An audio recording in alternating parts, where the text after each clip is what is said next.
आज की इस क्लास के अंतर्गत देखिए, आज हम कक्षा 10वीं विषय विज्ञान का प्रश्न पढ़ने वाले हैं कि आश्रित जल विद्युत का चालक क्यों नहीं होता है जबकि वर्षा का जल होता है। ठीक है, प्रश्न हमारा क्या है कि आश्रित जल विद्युत का चालक क्यों नहीं होता है जबकि वर्षा का जल होता है, ऐसा क्यों होता है। ठीक है, देखिए आश्रित जल है आपका शुद्ध जल, जिसे हम बोलते हैं प्योर जल। ठीक है, प्योर जल में कभी भी करंट नहीं आता है, आप ट्राई करके देखिएगा।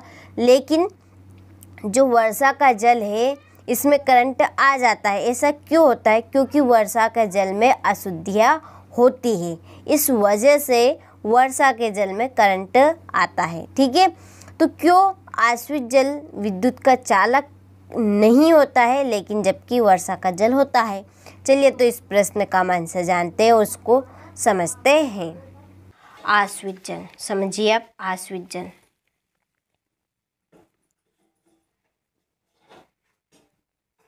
आश्रित जल, आश्रित जल है शुद्ध जल।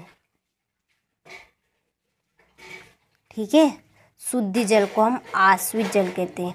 और यदि आपको पता है या नहीं भी पता है तो यहाँ पर आप समझ लीजिए, जो आश्रित जल है शुद्ध जल है, इसमें करंट नहीं आता, यानी कि इसमें विद्युत नहीं होती है।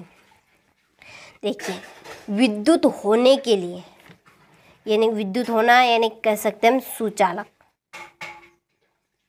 सुचालक, सुचालक जिसमें करंट आता है उसको हम सुचालक कहेंगे, और जिसमें करंट नहीं आता है उसको हम कुचालक कहेंगे। तो सुचालक होने के लिए दो इसमें आयन होते हैं, एक तो धनायन और एक ऋणायन। ठीक है, एक तो धनायन और एक ऋणायन।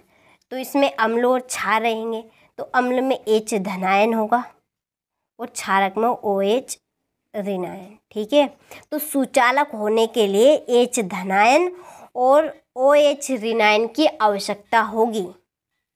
ठीक है, लेकिन कुचालक के लिए इनकी आवश्यकता नहीं होती है।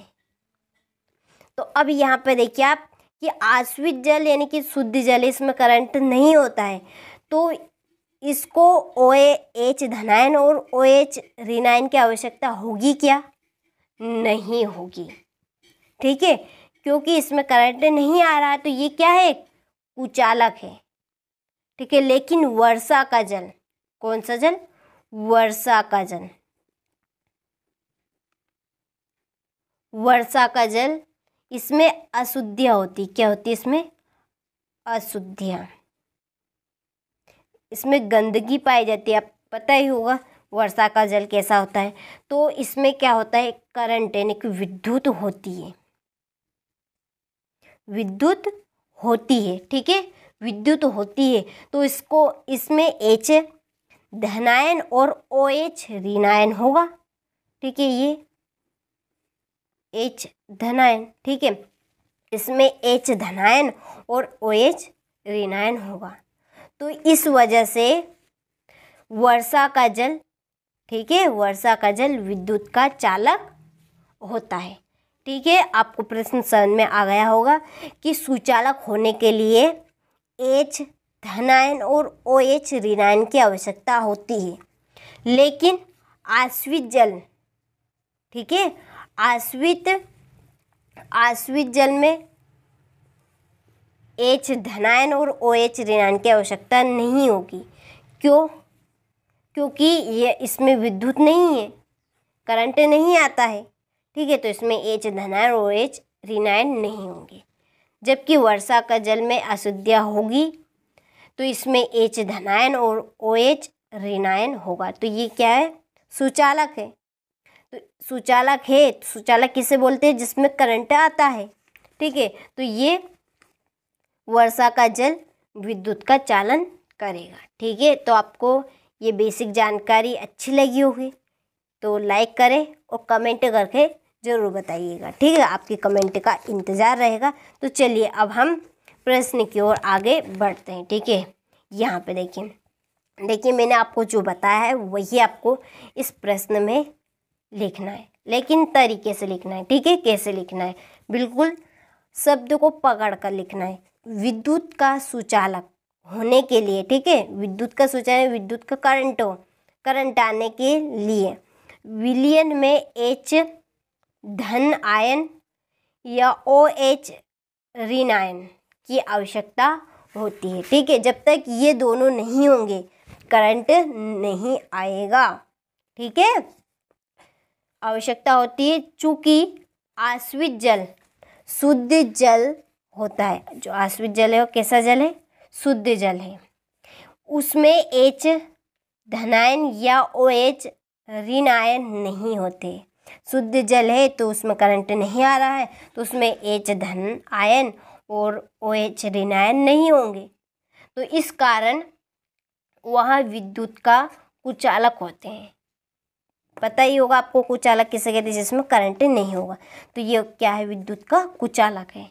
कौन, शुद्ध जल यानी कि आश्रित जल। जबकि वर्षा के जल में अम्ल एवं अन्य अशुद्धियाँ होती हैं, तो इस कारण उसमें H धनायन तथा OH ऋण आयन उपस्थित होते हैं।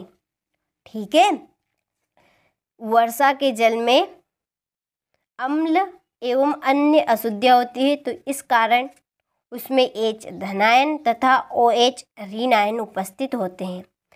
इस कारण वर्षा का जल विद्युत का चालन करता है।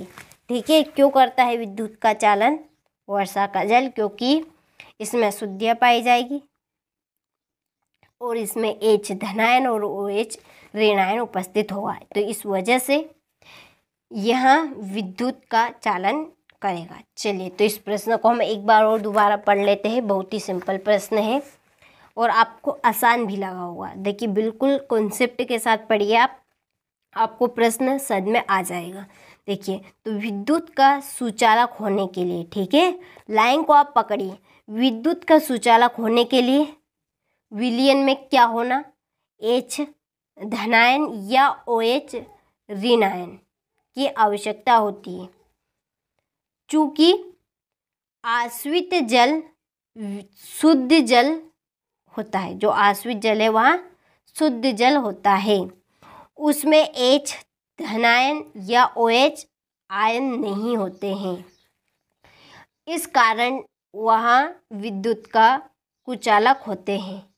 जबकि वर्षा के जल में अम्ल एवं अन्य अशुद्धियाँ होती हैं, इस कारण उसमें H धनायन तथा OH ऋण आयन होते हैं। ठीक है, इस कारण वर्षा का जल विद्युत का चालन है, विद्युत का चालक है। ठीक है, चालन बोले चालक है। ठीक है, तो यहाँ से आप इस प्रश्न के आंसर का स्क्रीनशॉट ले। ठीक है, और अच्छे से अपनी नोटबुक में इस प्रश्न को नोट करें। मैंने आपको समझाने का प्रयास किया है अच्छे से, आपको अच्छे समझ में आ गया होगा तो आप कमेंट करके ज़रूर बताइएगा।